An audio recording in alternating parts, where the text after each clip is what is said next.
The grand conclave of the Viridian hegemony resonated with the low, humming thrum of stabilized gravitic fields, a sound that usually signified eternal order, but now merely underscored a profound systemic disquiet. Crystal spires, grown organically from the planet's crust and polished by millennia of controlled atmospheric erosion, pierced the high, vaulted ceiling of the assembly hall, catching the muted light filtering down from the orbital mirrors. Millions of holographic glyphs spun slowly above the central dais, representing the demographic statistics and resource allocations of the hundreds of subject worlds, all temporarily overlaid by the single, glaring anomaly that had brought the highest echelons of the hegemony to this unprecedented emergency convocation.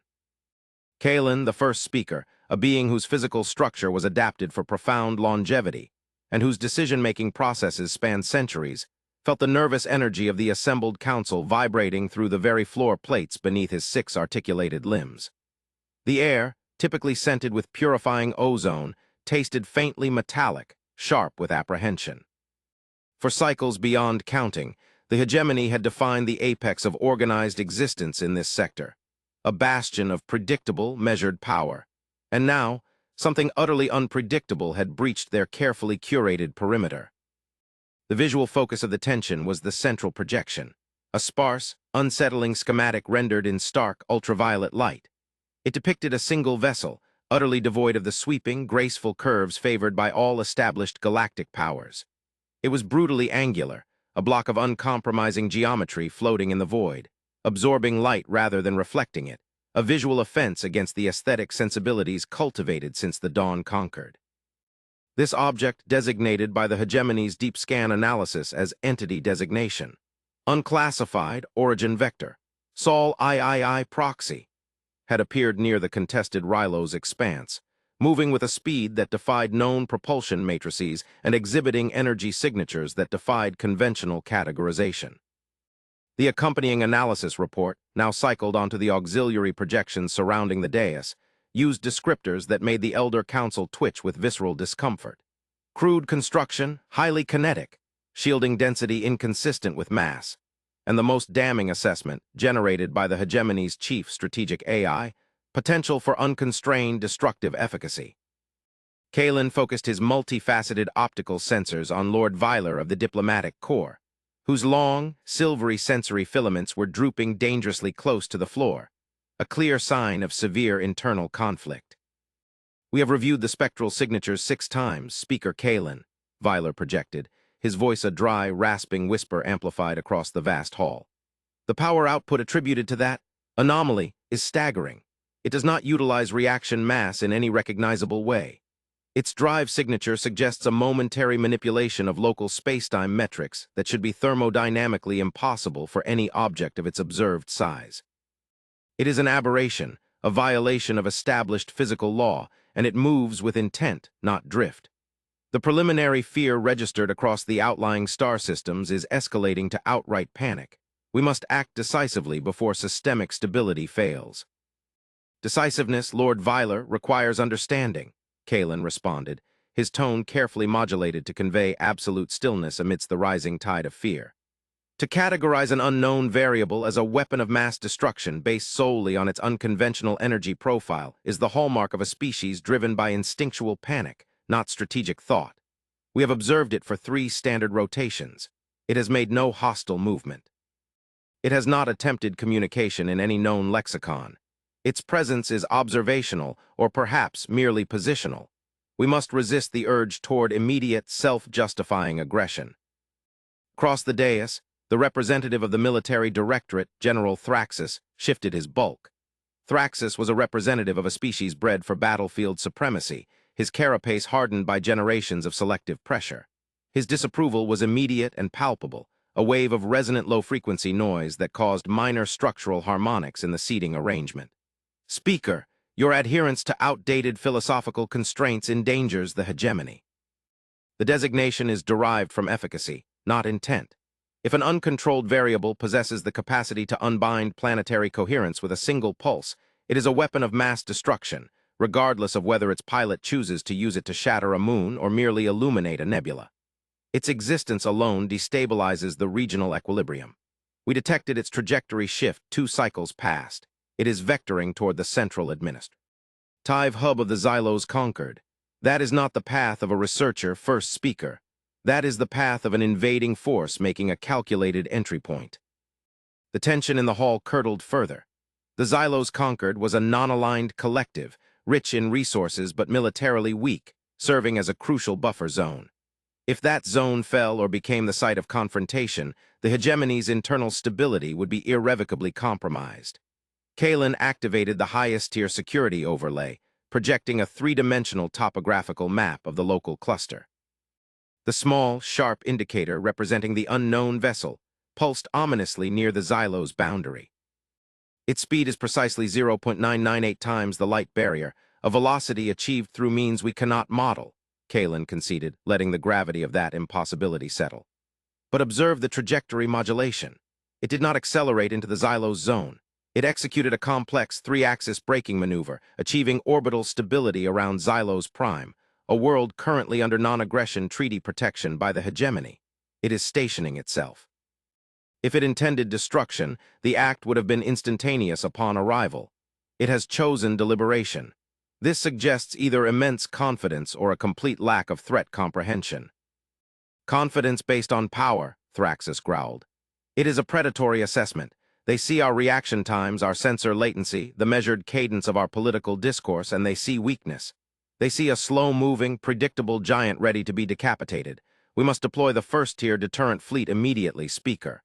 Let us show this entity the true meaning of consequence. Vyler countered immediately, his filaments retracting slightly, a sign of renewed, though cautious, hope in the diplomacy matrix. General, your approach courts disaster. Deploying the deterrent fleet requires a declaration of high-level hostility. If this entity is merely an exploratory probe, an errant scout, our overwhelming military response will justify any retaliatory action it might possess. We risk initiating a sector-wide war based on fear of a shadow. Let us attempt contact through established, standardized channels. Let us understand the entity's motivation before we sacrifice stability. The debate raged for another full rotational cycle. The politics of the hegemony were steeped in bureaucratic layers designed to prevent the catastrophic errors of less sophisticated species, mistakes rooted in impulsive action. Yet, this situation demanded action where procedure offered only paralysis. Kalen watched the human schematic, focusing not on the power readings, but on the vessel's shape. It was functional, aggressive, yet devoid of the ornamentation or symbolic markers common to established polities. It looked like a tool, brutally efficient, lacking any apparent cultural fingerprint. We will initiate contact, Kalen decreed, silencing the rising cacophony of dissenting opinions with a single, carefully projected pulse of authority. But we will not use standardized channels. Standard channels imply equality or established diplomatic precedent. This entity has established neither. General Thraxus, you will maintain the deterrent fleet in a high-readiness posture, cloaked at maximum range, prepared to engage only if hostile action is initiated against Xylos Prime or hegemony assets. Lord Vyler, you will compose a direct, unfiltered transmission, a statement of presence, a request for identification delivered in the universal constants matrix. Let us see what manner of intelligence we are dealing with. If they are primitives attempting to bluff, their ignorance will betray them. If they are genuine unknowns, we must approach them with the gravity their capabilities demand. The decision resonated through the hall like a poorly tuned gong. Fear remained, but it was now channeled into preparation. Kalen leaned back, the massive projection of the angular ship filling his senses. It sat there, silent, impossibly potent, a single hard kernel of defiance in the velvet darkness of known space. Days bled into a week of agonizing latency. The probe, which the hegemony's analysts tentatively labeled the Iron Box, due to its stark, unadorned materiality, remained stationary in high orbit above Xylos Prime. The standard contact efforts yielded nothing. The universal constants matrix, a sequence of fundamental physical truths broadcast universally, returned only silence. The hegemony's intelligence apparatus, the most comprehensive network in the known spiral arm, found no antecedent, no record, no shadow of the technology that propelled the vessel. The uncertainty began to erode the foundations of hegemony self-perception. Arrogance gave way to genuine, cold dread.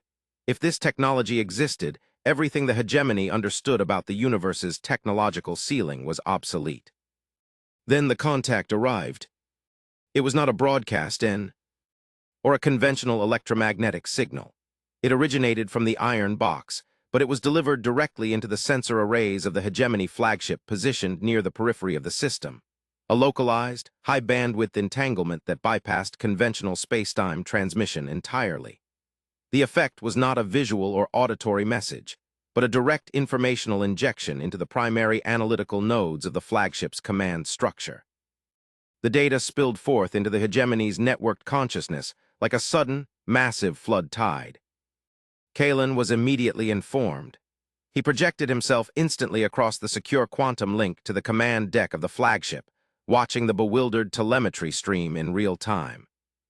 The data packet was astonishingly structured, not merely a language attempt, but a compressed archive detailing, among other things, the precise historical trajectory of the species that built the vessel, their socio-political evolution, and most chillingly, a complete, unencrypted breakdown of the physical principles underpinning their propulsion system.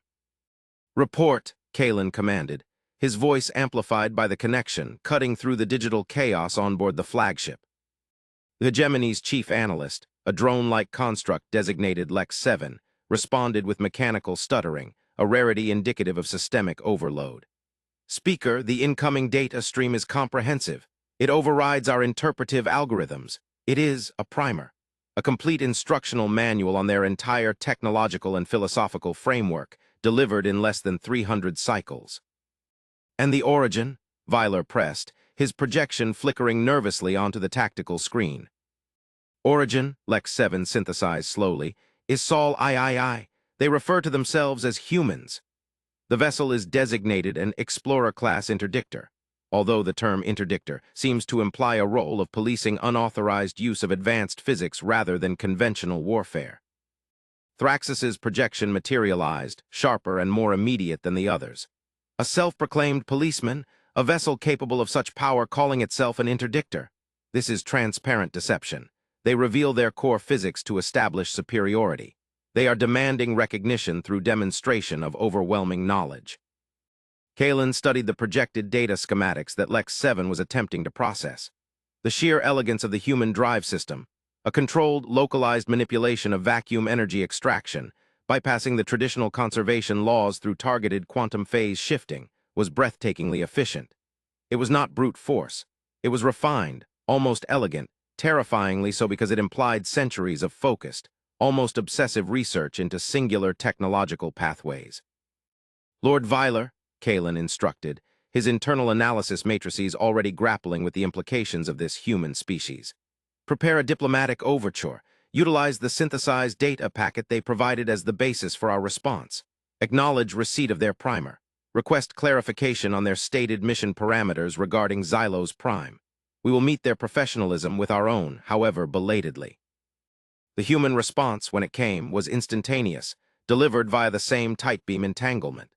This time, however, it included visual and auditory components, filtered through the hegemony's universal translation matrices, which surprisingly managed to interpret the human linguistic patterns with near-perfect fidelity within minutes, a testament to the clarity and inherent mathematical structure of the human language, even when spoken.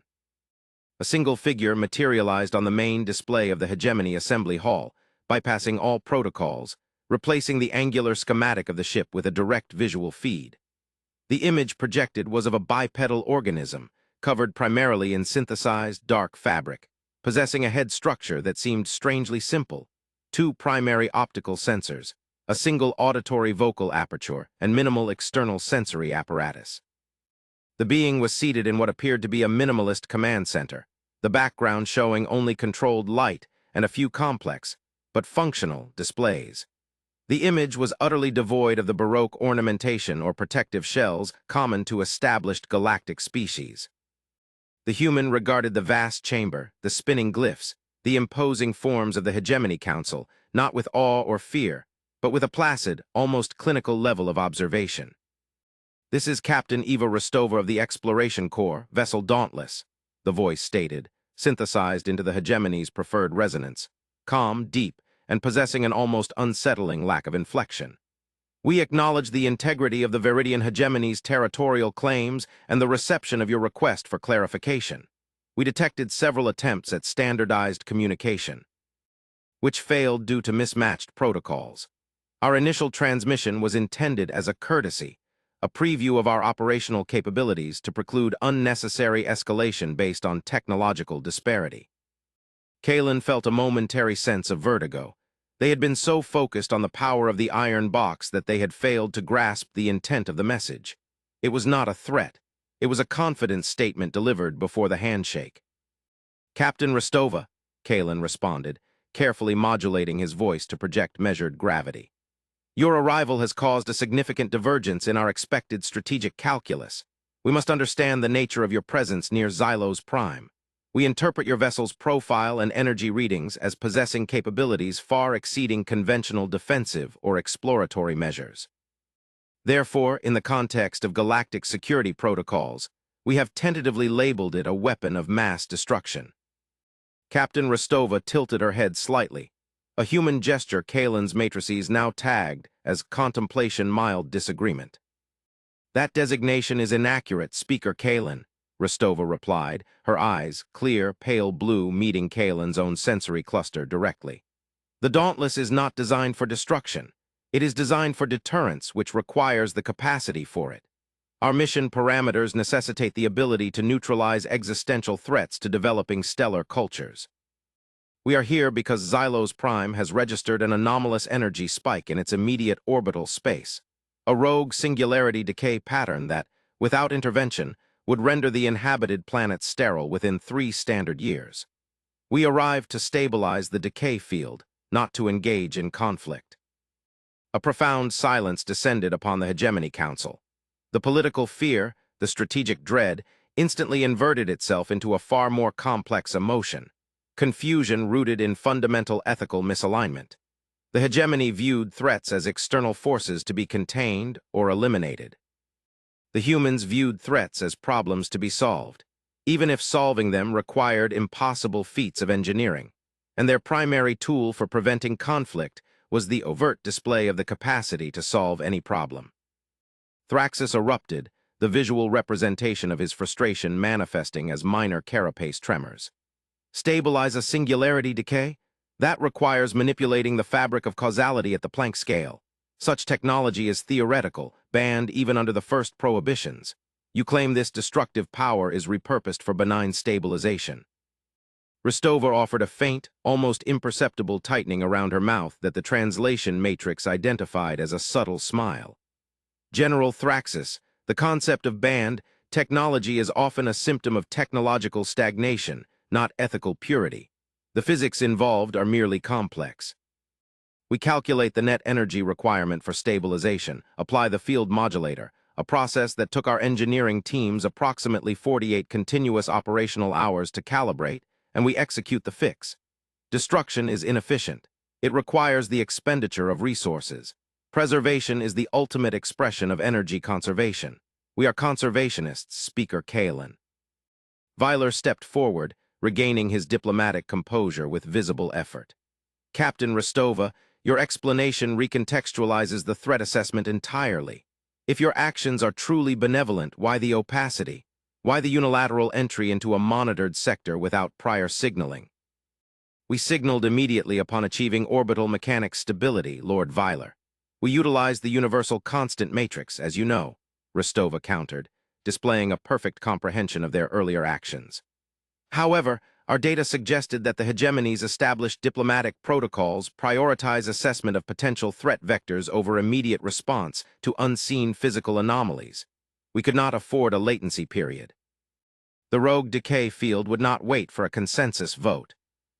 Kalen processed this exchange with mounting respect. The humans were not arrogant. They were simply operating on an entirely different prioritization matrix where verifiable, immediate physical harm took precedence over political niceties. They had assessed the hegemony's bureaucracy, correctly predicted its slow-motion response time, and acted preemptively to mitigate a massive ecological disaster, using their terrifying technology as a necessary shield against the hegemony's own fearful reaction. "Captain Rostova," Kalen projected slowly, allowing the weight of the hegemony's collective realization to permeate the communication channel. We apologize for the erroneous classification. We are attempting to integrate this new paradigm. If you are indeed engaged in remediation, the hegemony offers its full, non-intrusive censor support for your endeavor. Furthermore, we request a direct, unfiltered demonstration of the stabilization process on Xylos Prime. We must see the mechanism employed. Rostova did not hesitate. Agreed. We are broadcasting the necessary field harmonics now. You will observe a localized reduction in the gravitational shear forces around the decay point. It will be subtle, visible only through advanced gravitational lensing analysis. On the hegemony flagship, Lex 7's data stream abruptly shifted from frantic analysis to stunned, quantitative confirmation. The expected chaotic signature of the singularity decay began to smooth, the energy signature folding back upon itself in a mathematically perfect curve. It was not brute force suppression. It was targeted, surgical reordering of fundamental forces. Thraxus watched the data with a rigidity that suggested his very molecular structure was resisting the evidence. It is clean, terribly clean. Kalen felt the weight of the immediate crisis lift, replaced by the heavier weight of cosmic reevaluation. Humanity had arrived not as conquerors, but as highly advanced, slightly judgmental maintenance engineers. Captain Rostova, Kalen began, the tone of the first speaker shifting from strategic defense to genuine inquiry. Your species, the humans, appear to possess a mastery over fundamental forces that surpasses even the theoretical projections of the hegemony's oldest archives. Yet your vessel is simple, your presentation direct. Why the apparent asymmetry? Such profound power usually accompanies vast empires, complex hierarchies, and extensive ornamentation reflecting established dominance. Rostova paused, seemingly considering the philosophical depth of the question. Speaker Kalen, the hegemony seeks stability through control and visible hierarchy. Humans seek stability through competence and adaptable knowledge. Our exploration vessel, the Dauntless, is small precisely because the technology is energy-intensive on its own, not resource-intensive on the cultural level. We do not build monuments to our power. We build tools to solve the next immediate problem. Ornamentation is waste. The complexities you perceive are not in our ships, but in our collective memory, the relentless documentation and dissemination of error correction across generations. We are defined by what we have learned, not by how many worlds we have subjugated to enforce that learning. Weiler found his opening, the diplomat sensing a potential bridge. If your mission is preservation, Captain, and your technology is what you claim, then your potential for alliance is unprecedented. The hegemony maintains order over a vast, diverse territory, much of which suffers from predictable astrophysical hazards. Could a human exploration corps assist in applying your conservation principles on a larger scale? Rostova regarded them with that unnerving, steady gaze. We are not mercenaries, Lord Weiler. We are not builders of infrastructure for established powers. Our mandate is limited to the mitigation of existential threats to emergent sentience or the exploration of previously unreachable frontiers. We do not involve ourselves in internal political disputes or resource allocation conflicts. But a collapsing star system is an existential threat, Kalen interjected, his mind racing ahead, formulating a proposal that could reshape galactic politics. We are aware of the instability in the Kepler 90 sector. The primary dwarf star is entering rapid collapse. The hegemony has evacuated several peripheral colonies, but the scale of the impending catastrophe is beyond our current kinetic dispersal technology. It would cost us untold trillions of resources and cycles to merely slow the inevitable implosion by a fraction. Could your methodology, the stabilization field, be scaled to a stellar mass? The human captain leaned forward, and the image on the screen sharpened, conveying an intense focus. This was clearly the nexus point, the test of whether the humans were merely saviors of the weak or true paradigm shifters. The physics are identical, Speaker Kalen, Rostova confirmed. Scaling the necessary energy input requires a massive power source, but the principle remains constant, localized phase shifting. However, scaling to stellar mass introduces new variables, primarily the need for sustained field integrity against massive gravitational flux. We do not possess a stationary power source of that magnitude. Our vessel's core is finite, designed for localized interventions, not stellar surgery. Thraxus saw his opening to regain tactical relevance. Then you are limited. Your weapon is merely a very large, very specialized tool. We possess the energy infrastructure. The hegemony controls the largest stable fusion matrix complex in the sector, the Horizon Array. If we can divert and safely channel the output of that array into your localized field modulator, could you execute the Kepler stabilization? Rostova's expression shifted again this time registering something akin to guarded approval mixed with extreme caution. The Horizon Array is a controlled energy source of known characteristics.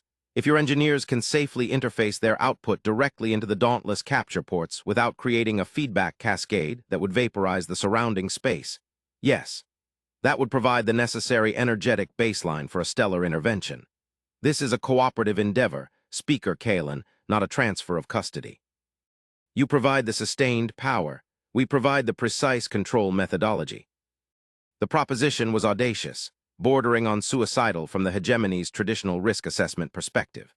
Tapping the Horizon Array, the core power source for nearly 20 inhabited worlds, for an experimental energy transfer to an alien vessel whose true intentions, beyond the immediate crisis, remained opaque, was an unparalleled political gamble. We accept the risk, Kalen stated, the declaration final. The hegemony had lived under the illusion of security for too long. Exposure to true capability, even if it meant shared vulnerability, was preferable to sustained ignorance. Lord Vyler, initiate secure, priority contact with the Horizon Array Command. General Thraxis, coordinate all required interface protocols with the Dauntless engineering team. We will dedicate hegemony resources to this Kepler stabilization effort immediately. The next phase of the operation was a masterclass in coordinated crisis management, driven by the human imperative for efficiency. Rostova, communicating through a sophisticated, augmented reality interface projected directly onto the bridge of the hegemony flagship, guided hegemony engineers through the interfacing process.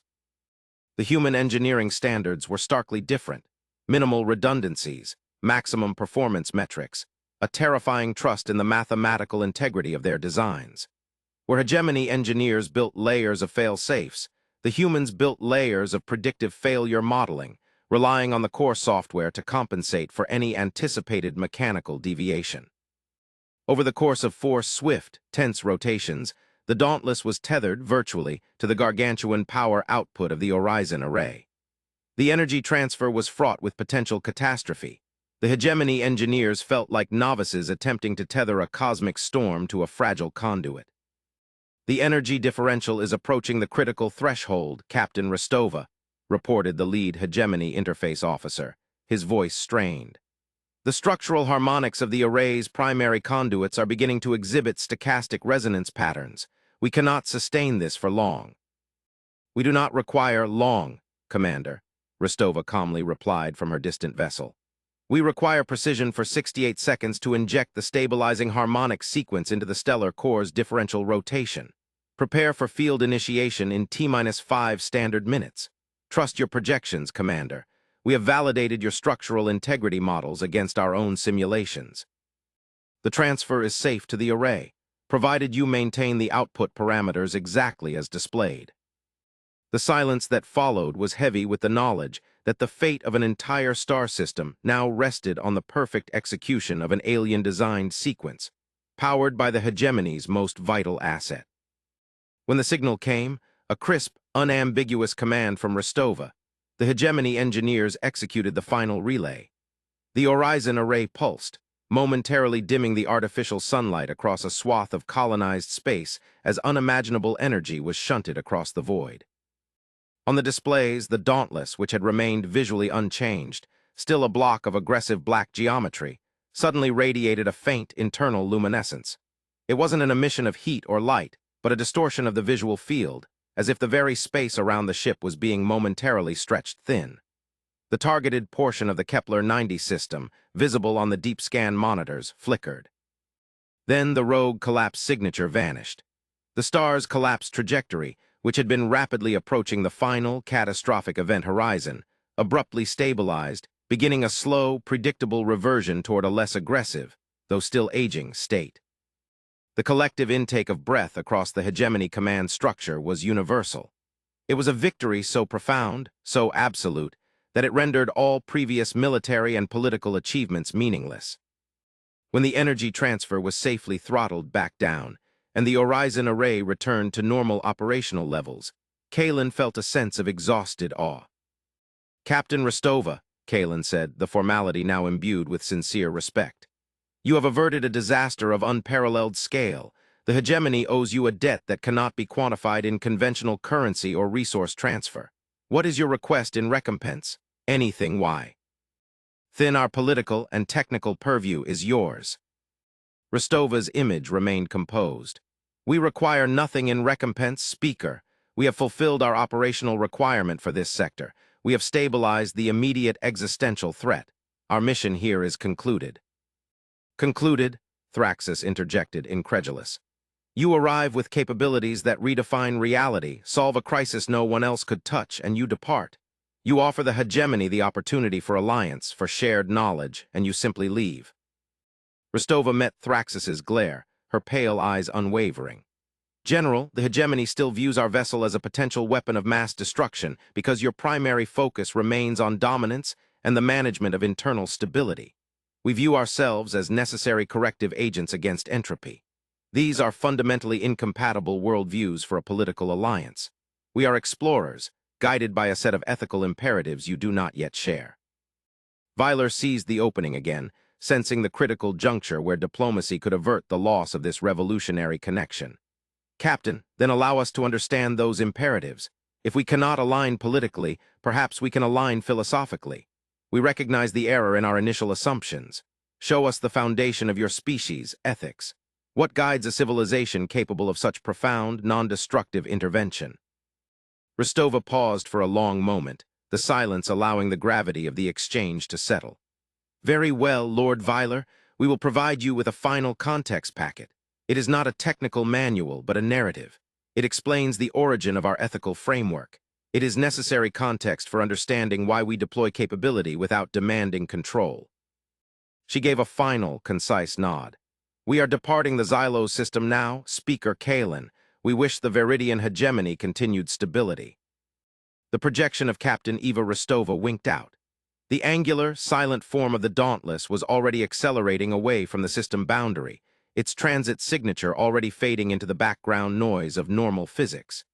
The hegemony was left with the silence, the lingering scent of ozone, and a data archive already cycling through the secure nodes.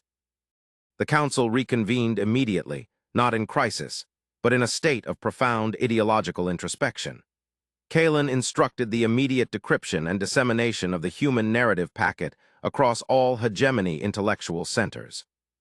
The packet detailed the history of humanity not through wars of conquest or political maneuvering, but through a series of existential threats humanity had faced and overcome, threats that forced an internal reckoning. It detailed the near-extinction events caused by unchecked technological expansion, the subsequent societal collapse, and the formation of a global consensus rooted in the absolute necessity of long-term sustainability over short-term gain. The most impactful section was not about their technology, but about their first interstellar contact, a contact that had, in the human narrative, mirrored the hegemony's own fearful reaction. The file detailed that when humans first encountered a species utilizing massive, self-replicating biomechanical constructs, entities that viewed all non-organic life as slow-moving infection, the humans, possessing only primitive FTL drives, were utterly outmatched. Their attempts at diplomacy were ignored, their warnings dismissed. The biomechanical empire, the architects of form, began its systematic consumption of nearby star systems.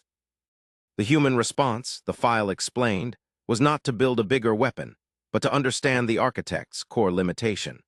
They discovered that the architects required absolute energetic uniformity to maintain their self-replication algorithms.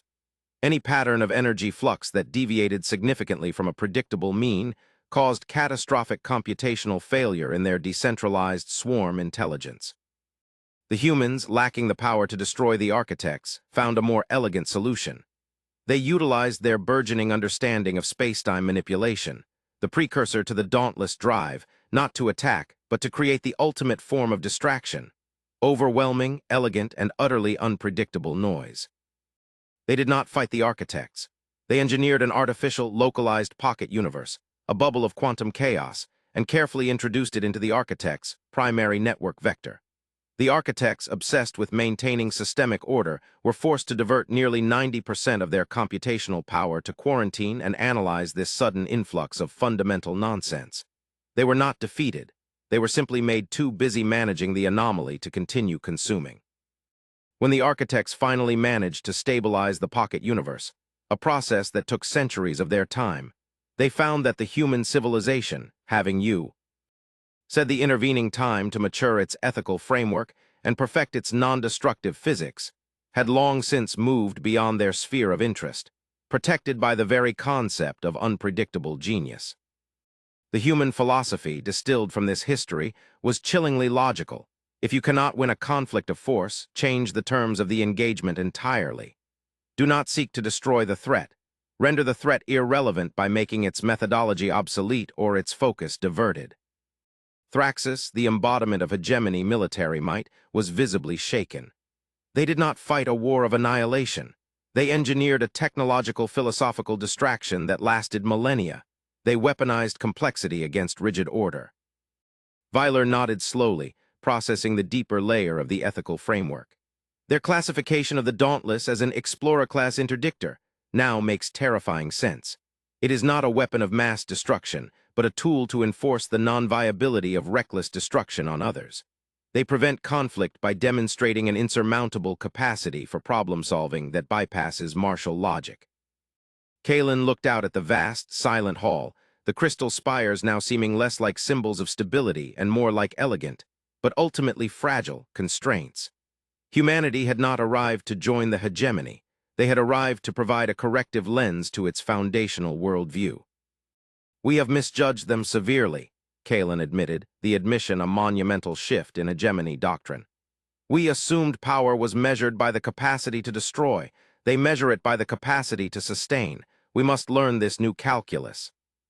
Weeks passed in an intense period of collaboration. The hegemony shared astronomical data on stellar decay events, and the humans shared refinements on field projection methodologies. The political atmosphere shifted from fear to intense, focused study. The realization that they were technologically centuries behind the emerging front of galactic physics was humbling, but the prospect of access to such knowledge was intoxicating. The Kepler stabilization had opened a door. The next step was to see what lay beyond it. During a joint strategic session held virtually between the hegemony central core and the solitary Dauntless, Captain Rostova introduced the final element of the human narrative. Speaker Kalen, Lord Vyler, General Thraxis, Rostova began, her tone shifting slightly, taking on a tone of historical distance. The Kepler stabilization was the logical culmination of our current mission profile in this region. However, there is a reason we are so dedicated to the preservation of emergent sentience, and it is not merely an ethical construct developed in isolation. She activated a new data sequence, one that dwarfed the previous technological primer in scale and scope. This projection was not a schematic or a historical text. It was an astronomical map of unprecedented resolution, charting paths across vast intergalactic voids, marked with nodes that denoted structures of impossible scale. Millennia, our species tracked faint, repeating energy patterns across the void, patterns that our deep-field sensors initially dismissed as background radiation, Rostova explained, pointing to a distant, dark region of the map. Only when we achieved the localized space-time manipulation technology, the core of the Dauntless drive, were we able to track the source with sufficient precision to decode the signal's structure. The signal is ancient, predating the formation of the hegemony by billions of years. The map zoomed in on a single, isolated node far beyond the known boundaries of any charted galactic structure. It was not a star or a planet. It was a geometric arrangement of impossible size, a structure that utilized multiple dimensions for its foundational stability. "What is that structure, Captain?" Vyler whispered, the sound barely audible over the data stream. "We believe it is an abandoned megastructure," Rostova confirmed. "A construct so vast it warps the local fabric of the cosmos around it. We call it the repository. Our analysis of the signal suggests it was built by a civilization that achieved universal thermodynamic equilibrium, a species that solved scarcity, aging, and conflict, and then departed the physical plane entirely, leaving behind an archive of everything they ever knew." Kalen felt a dizzying sense of vertigo. The hegemony had struggled for centuries to manage the resources of its small corner of the galaxy. These humans had mapped the legacy of a species that had solved existence itself. "And why bring this to our attention now, Captain?" Kalen asked, his strategic mind struggling to place this revelation within the context of immediate political maneuvering. Rostova's gaze became distant, focused on something beyond the immediate communication link. "Because the signal is changing. For the last few cycles, the ancient archival pulse has begun to degrade. We calculate a catastrophic system failure in the repository within the next 1,000 standard years. If that structure fails, millennia of knowledge, potentially the complete understanding of universal mechanics, will be lost to the cosmos forever." She returned her attention to the Council. "We do not have the energy to safely interface with the repository's complex stabilization sequence. It requires a sustained power input far beyond the dauntless core. We also lack the political infrastructure and the sheer resource base to mount a sustained, multi-century expedition across such voids." "But the hegemony possesses the logistical power," Kalen murmured, the pieces clicking into place. "The Horizon Array, the massive drive infrastructure, the political will to command vast fleets for a singular objective. We possess the means to mobilize the necessary scale." "Precisely," Rostova agreed. "We cannot force an alliance based on shared governance, for our philosophies diverge too widely. But we can forge an alliance based on a shared imperative that transcends local politics, the preservation of universal knowledge. This repository is not a weapon, nor is it a resource to be conquered. It is the ultimate artifact, a testament to what sentience can achieve when it chooses synthesis over subjugation." Thraxis, surprisingly, was the first to respond with unwavering commitment. "A frontier that demands competence over conquest, an engineering challenge that requires the full might of our infrastructure, guided by their superior control matrix. General Thraxis commits the full strategic resources of the hegemony's heavy transport divisions to this endeavor. We will not allow the knowledge of the cosmos to be erased by structural decay." Vyler looked at the map, a testament to the profound potential that lay beyond the hegemony's self-imposed boundaries. "Lord Vyler pledges the diplomatic weight and logistical expertise of the Corps. We will secure the transit routes and negotiate the necessary passage through neutral territories. We will participate in the stewardship of the repository." Kalen looked at the image of Captain Rostova, the embodiment of the unexpected, calm, and terrifyingly capable human race. They had entered the hegemony's sphere not as invaders to be destroyed, but as catalysts forcing an evolution. They had shown that true power was not about what you could break, but what you could save. "Speaker Kalen," Rostova prompted gently. Kalen straightened, the weight of his species' legacy settling upon him, now overlaid with the vast, unknown potential of this new partnership. "The Viridian hegemony accepts the terms, Captain. We cease to view the Dauntless as a weapon of mass destruction. We now recognize it as the key to unlocking a future that neither of our civilizations could achieve alone. We will mobilize. Inform us of the precise vector, and the hegemony will follow your lead into the deep void." The moment crystallized, the fear of the alien replaced by the awe of shared purpose. The massive assembly hall, which moments ago symbolized rigid, fearful order, now hummed with the energy of a unified, purposeful mobilization. They were no longer merely safeguarding their corner of the galaxy. They were preparing to inherit the wisdom of the ancients, guided by the quiet competence of the species they had so gravely underestimated. The human ship, small and dark against the backdrop of their grand architecture, had not brought war. It had brought the true meaning of power, the ultimate ethical responsibility to preserve understanding, even across the unimaginable gulf of time and space.